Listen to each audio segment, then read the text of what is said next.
is everybody? Great. Well, I'm glad to be here. Glad to be back home.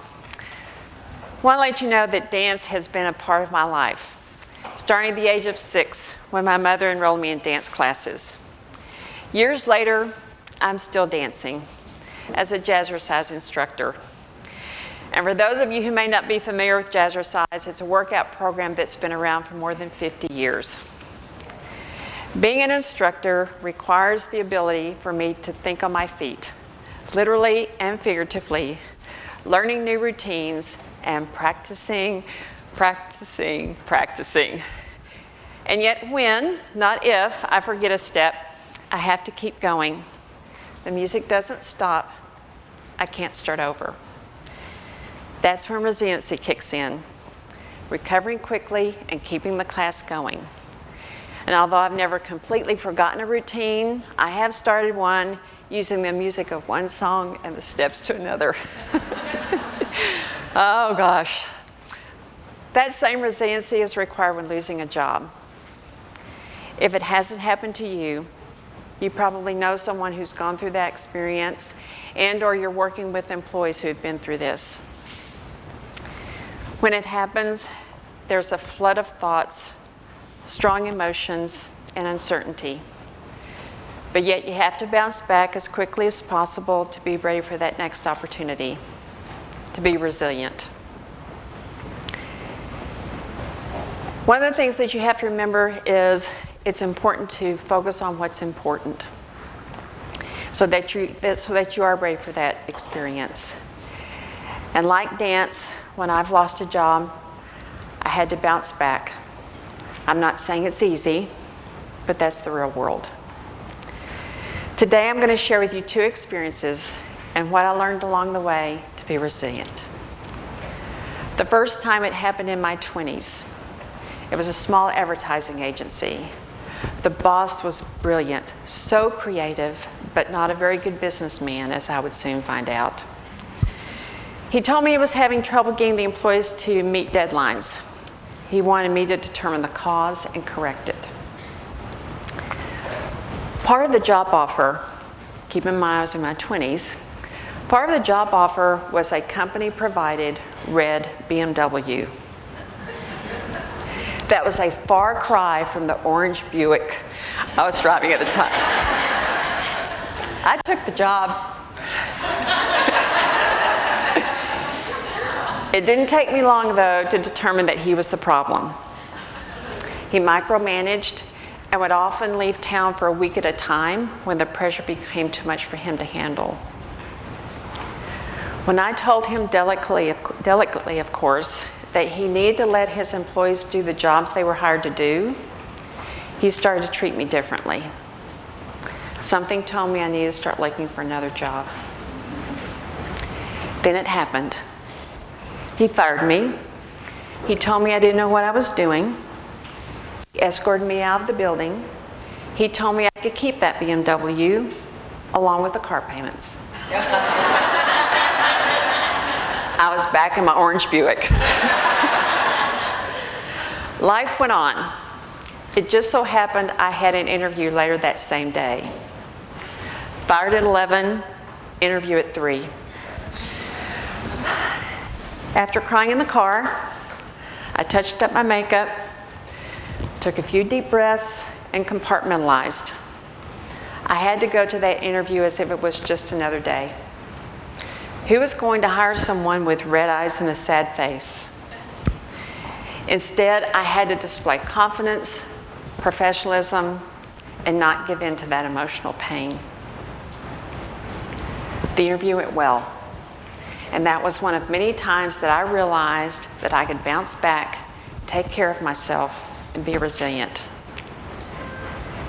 In reflection, that experience taught me to focus on what's really important, like culture, values, and not be so naive or materialistic to believe that money or a car would equate to job happiness and satisfaction. Later in my career, I was part of a leadership team establishing a new company. We were charged with getting it up and running in 90 days. starting with an empty building and 0 employees. And we did it. It was so much fun, but a lot of long hours. Unfortunately, 2 years later, corporate made the decision that they wanted to consolidate leadership teams. Another leadership team was chosen, and all the members of the leadership team of which I was a part were released. That was one of the most difficult losses for me. We had worked so hard together as a team, and we had just turned a profit. What that taught me, though, is that decisions will be made that have nothing to do with me. I can't take it personally, but instead I have to have an open and accepting attitude. It took me quite some time to find my next role. I can't tell you all how many interviews I had, how many tears I shed, how many pity parties I attended. I rode that emotional roller coaster so many times. During this time, though, I met some wonderful people. I set goals. I had at least 3 networking meetings a day.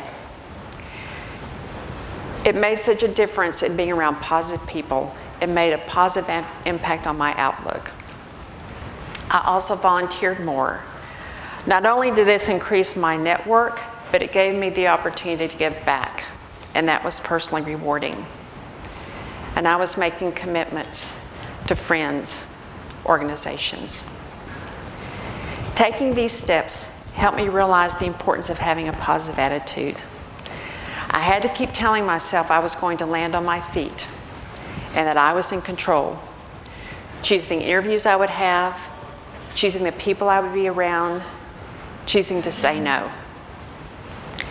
Additionally, it made me realize to prioritize based on what was important to me, not just from a job perspective, but personally as well. When I did, that next role was worth waiting for. It was with a wonderful organization, with a strong leader, a strong culture, and values consistent with mine. Losing a job takes resiliency. The good news is that when more unplanned events occur, the easier it is to bounce back, recover, and move on. Experiences both positive as well as disappointing are beneficial. This also gave me an opportunity to focus on my strengths. As HR professionals, we all have ours. Being tactical, strategic, numbers-driven, heart-driven.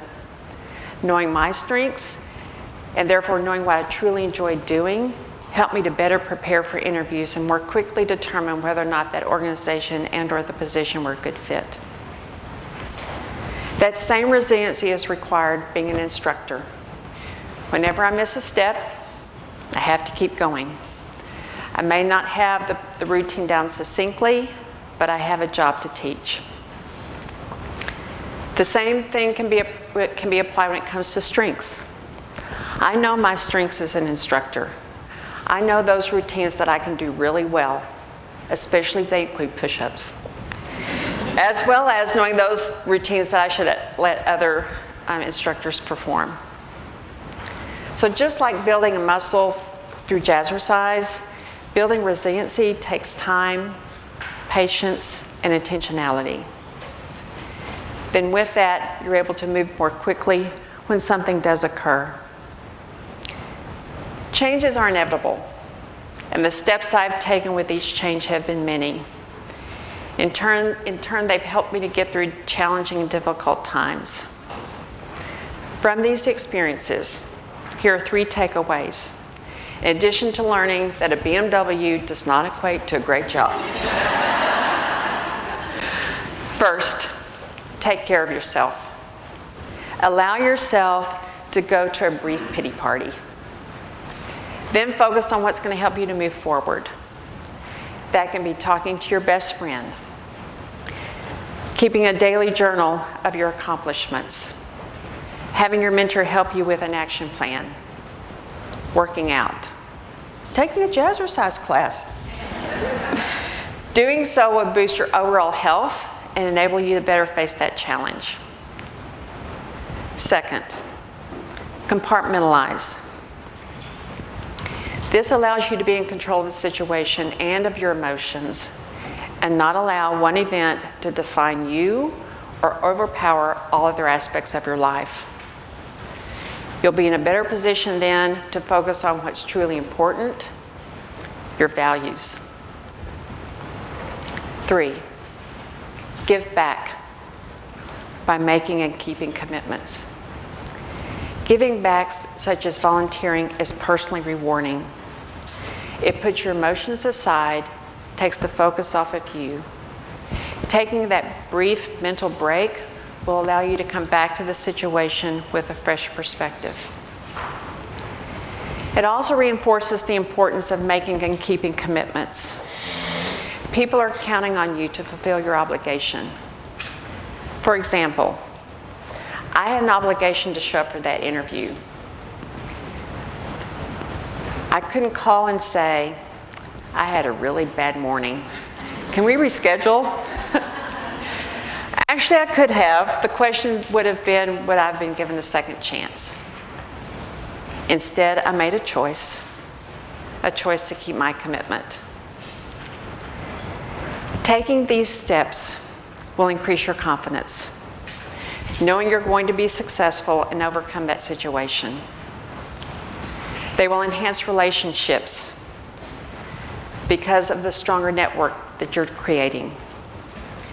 And number 3, it will increase your level of happiness, all which equal to greater resiliency. In turn, your teams, your customers, and we as leaders will benefit, regardless of the stage on which we perform. Thank you.